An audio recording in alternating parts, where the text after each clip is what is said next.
Hello friends, मैं Y के Sharma, retired from air force and state bank of India, एक नई वीडियो के साथ। और आज की वीडियो का विषय है आरएसएस। हालांकि कल मैंने अपने व्यूअर्स से, आप लोगों से ये प्रॉमिस किया था कि आज मैं Gandhi ji's role in freedom movement के विषय में चर्चा करने वाला था, वीडियो बनाने वाला था। लेकिन कुछ घटनाएं, जैसे अमर जवान ज्योति का विलय और महाराष्ट्र के वर्तमान मुख्यमंत्री माननीय उद्धव ठाकरे जी का ये कहना कि आरएसएस या उसके लोगों की आज़ादी के आंदोलन में कोई भूमिका नहीं थी, उसके जवाब में निवर्तमान मुख्यमंत्री या भूतपूर्व मुख्यमंत्री का ये कहना, देवेंद्र फडणवीस जी का ये कहना कि हमारे आरएसएस के प्रमुख और फाउंडर श्री केशव बलिराम हेगड़ेवार जी तो स्वयं जेल गए थे गांधी जी के नमक आंदोलन में, जो 1930 से 1934 तक चला था, और एक साल वो जेल में भी रहे थे। तो ये कुछ विषय थे जिसकी वजह से मुझे एक विषय और भी था। कुछ समय पहले ये नागपुर विश्वविद्यालय ने घोषणा की थी कि आरएसएस का इतिहास हम विश्वविद्यालय के कोर्सेज में शामिल करेंगे। तो ये कुछ मुद्दे थे जिसकी वजह से मुझे मजबूर होना पड़ा। और सबसे इम्पोर्टेंट मुद्दा वो ये कि कुछ लोग लगातार कुछ समय से मुझे टॉर्चर कर रहे थे, मुझे फोर्स कर रहे थे कि मैं अपना मुंह खोलूं। हालांकि जब भी फोर्स करने पर मैं अपना मुंह खोलता हूं तो नेचुरल चीज़ें सामने नहीं आती हैं, कुछ कड़वी चीज़ें ही सामने आती हैं। लेकिन अब क्योंकि फोर्स हो गया हूं और बोलना शुरू कर दिया है तो मैं बोलूँगा। तो इसीलिए मैंने आज इस विषय को चुना। दोस्तों, आरएसएस या हिंदू महासभा एक ही सिक्के के दो पहलू। अब किसका रोल क्या था, तो उसको जानने के लिए इन दोनों संस्थाओं के, हालांकि हर संस्था का अपना एक महत्व होता है, अपनी एक रूपरेखा होती है, अपना एक गोल होता है, एक भूमिका होती है। जैसे आज़ादी के आंदोलन में आरएसएस, हिंदू महासभा की भी भूमिका रही होगी, उन्होंने एक स्टैंड लिया होगा। जैसे लेफ्टिस्ट्स ने भी एक स्टैंड लिया था, कांग्रेस ने भी एक स्टैंड लिया था। तो सबकी एक अलग भूमिका होती है। तो कभी भी किसी एक स्टैंड की बुराई कर देना या उसको भलाई दे देना या उसको एक मुकाम तक अपने नज़रिए से ले जाना उचित नहीं होगा। किसी को दोषद्रोही या किसी को देशभक्त कह देना भी उचित नहीं होगा। न तो आरएसएस को मैं ये कहना चाहता हूँ, न हिंदू महासभा को कि वो देशद्रोही संगठन थे या हैं, या देशभक्त नहीं हैं या नहीं थे। मैं ऐसा कुछ भी कहने वाला नहीं हूँ। लेकिन कुछ तथ्य जो इतिहास के पन्नों में दर्ज हैं, जिनके दस्तावेजी प्रमाण हैं, मैं केवल वही बातें आप लोगों के सामने रखूँगा। दोस्तों, सबसे पहले मैं हिंदू महासभा के हीरो और आरएसएस जिन्हें पूजता है उनके विषय में सबसे पहले बात रखूँगा। वीर सावरकर निस्संदेह वो एक कांग्रेसी थे अपने शुरुआती जीवन में, और स्वाधीनता संग्राम में के हिस्सा थे, और उसी हिस्सा होने के तहत उन्हें काले पानी की सज़ा हुई 1933 में। सशर्त उनकी सज़ा ब्रिटिश हुकूमत ने माफ़ की। वो शर्तें क्या थी? सावरकर जी ने ब्रिटिश हुकूमत को ये आश्वासन दिया था, आश्वस्त किया था अपने पत्रों के द्वारा कि यदि मुझे माफ़ी मिल जाती है तो मैं कभी कोई राजनीतिक आंदोलन ब्रिटिश हुकूमत के खिलाफ नहीं चलाऊंगा, न ही कांग्रेस द्वारा संचालित किसी आंदोलन जो कि स्वाधीनता से जुड़ा हो का हिस्सा बनूंगा, बल्कि मैं ब्रिटिश हुकूमत की हमेशा मदद करूंगा। और ऐसा उन्होंने किया भी। 1942 में जब देश आज़ादी की लड़ाई के चरम पर था, यानी उस समय गांधी जी ने एक आंदोलन छेड़ रखा था, क्विट इंडिया ब्रिटिशर्स, अंग्रेजों भारत छोड़ो। तो इस शिखर पर था। और मैं ये बताऊं कि उसी समय बंगाल में हिंदू महासभा और मुस्लिम लीग की सरकार थी। दोनों एक दूसरे के धुर विरोधी। यदि आज कोई जिन्ना का नाम ले दे तो आरएसएस और हिंदू महासभा वाले शायद उसको या तो लिंचिंग कर दें, या मॉब लिंचिंग हो जाए, या हो सकता है उसे पाकिस्तान भेज दें और देशद्रोही करार कर दें। लेकिन उस समय इन्हीं दोनों की सरकार थी बंगाल में, और हिंदू महासभा के नेता श्यामा प्रसाद मुखर्जी उस सरकार में उप मुख्यमंत्री व वित्त मंत्री थे। और 1942 में उन्होंने ब्रिटिश हुकूमत को एक पत्र लिखा था, जिसमें उन्होंने ब्रिटिश हुकूमत को यह आश्वस्त किया था कि मैं कांग्रेस द्वारा चलाए जा रहे इस आंदोलन को बंगाल में कुचल दूंगा, क्रश कर दूंगा। दूसरे, उसी 1942 में 1940 से 1942 तक द्वितीय विश्व युद्ध चल रहा था। इधर बहुत बड़े नेता कांग्रेस के, नेताजी सुभाष चंद्र बोस, जिनकी फाइलें वगैरह इस सरकार ने काफ़ी हद तक खंगलवाई खुलवाई कि आम पब्लिक करेंगे, इसमें बहुत कुछ है, उनको मरवा दिया, किसने मरवा दिया, कैसे बहुत कुछ। तो उन्हीं नेताजी ने आज़ाद हिंद फौज की स्थापना की थी। वो जापान से लेकर बर्मा तक, बर्मा बॉर्डर तक उनकी सेना पहुंच चुकी थी। जाहिर है वो ब्रिटिश हुकूमत पर ही आक्रमण करने वाले थे। लेकिन वीर सावरकर जी ने हिंदू महासभा, वीर सावरकर जी 1923 में उन्होंने हिंदू महासभा की स्थापना की थी और स्वयं उसके अध्यक्ष बने थे और रहे। तो उन्होंने हिंदू महासभा के लोगों को, सदस्यों को अलग अलग स्थानों पर शिविर लगाने के लिए कहा, और उन्होंने कहा कि हिंदू युवकों को प्रेरित करें कि वो ब्रिटिश फौज में भर्ती हों। वो ब्रिटिश फौज में भर्ती हिंदू युवकों को जो आह्वान कर रहे थे, वो किस लिए कर रहे थे? क्या वो ब्रिटिश आर्मी किससे लड़ती? क्या वो आज़ाद हिंद फौज से नहीं लड़ती? तो ये तो देश के साथ धोखा था। यदि देश के साथ धोखा नहीं था तो क्या नेताजी के साथ धोखा था, या ये देश प्रेम था? क्योंकि देश की सेना के ऊपर यदि अन्य कोई सेना आक्रमण करती है तो उस आक्रमण का जवाब दिया जाना चाहिए। तो क्या ये देश प्रेम था?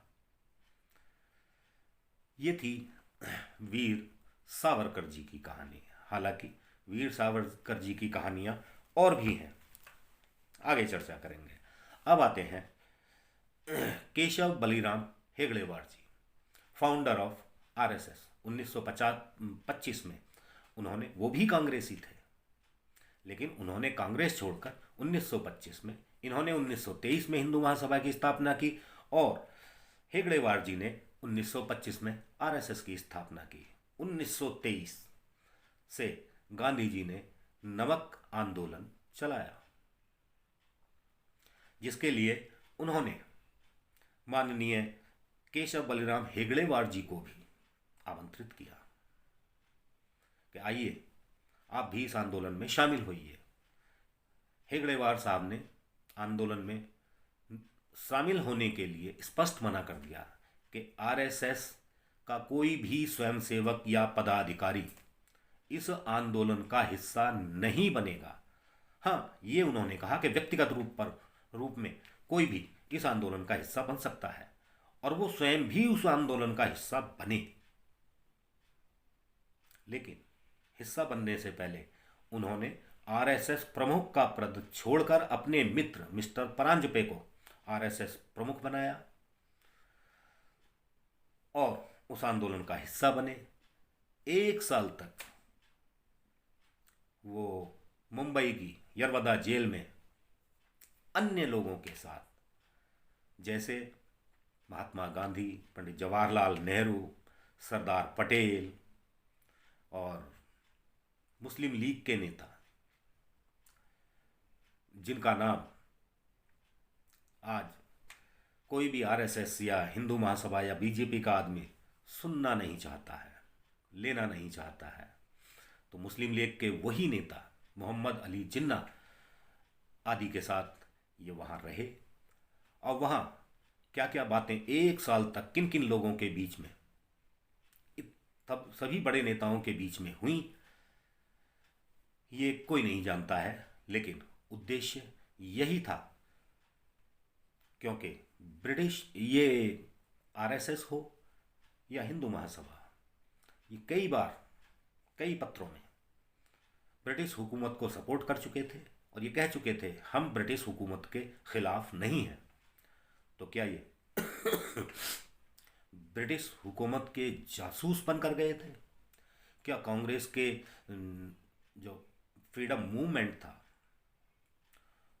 उसको बांटने के लिए गए थे जेल में? ये ईश्वर जाने, या आरएसएस जाने, या हेगड़ेवार जी जाने। लेकिन ये मुझे पता है कि पहली बार इस आंदोलन के बाद, जेल के बाद, पहली बार वीर सावरकर जी ने द्वि हिंदू राष्ट्र की थ्योरी को पेश किया था 1933 में। और उसके बाद, जैसा मैंने कल बता दिया था, अलग अलग स्वरों में 3 साल बाद अलग मुस्लिम राष्ट्र की मांग शुरू हो गई थी। और आखिर में 1946 में मोहम्मद अली जिन्ना ने मुस्लिम लीग की तरफ से यह ऐलान कर दिया कि हमें सेपरेट मुस्लिम राष्ट्र चाहिए। खैर, अभी आते हैं वापस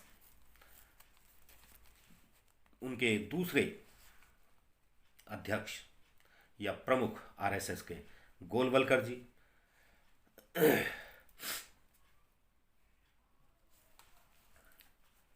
गोलवलकर जी ने 1942 में जो आरएसएस के वर्कर्स थे, स्वयंसेवक थे, उनकी, ये उन्होंने खुद लिखा है, उनकी तीव्र इच्छा थी कि हम गांधी जी के आंदोलन में या कांग्रेस के आंदोलन का हिस्सा बने।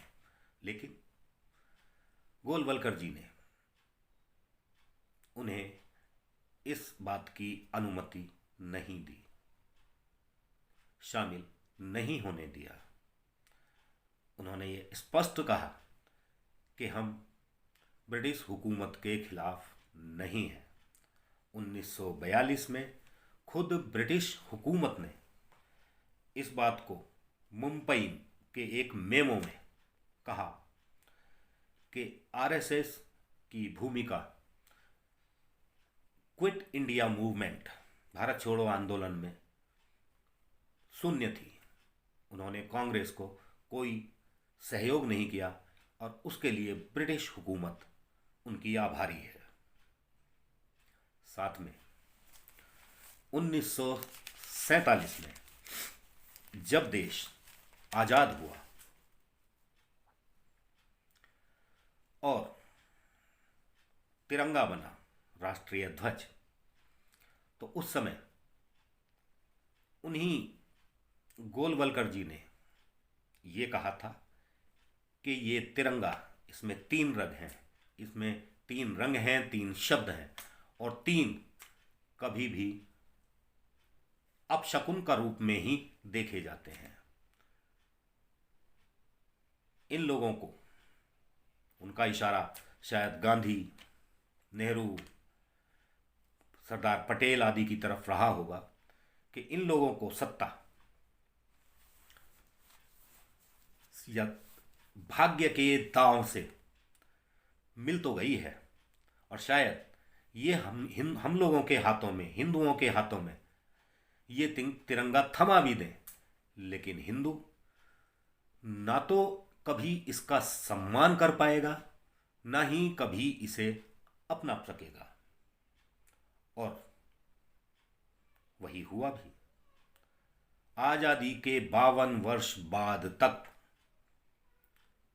आरएसएस ने अपने हेडक्वार्टर पर तिरंगा नहीं फहरने दिया, बल्कि उन्होंने तिरंगा जलाया। और आज वही लोग, यदि कोई राष्ट्रगान ना गाए या राष्ट्रगान पर कोई टिप्पणी कर दे, तो शायद उसकी लिंचिंग हो जाए, उस पर देशद्रोह का मुकदमा चल जाए, उसे पाकिस्तान भेज दिया जाए, या उस पर मॉब लिंचिंग हो जाए।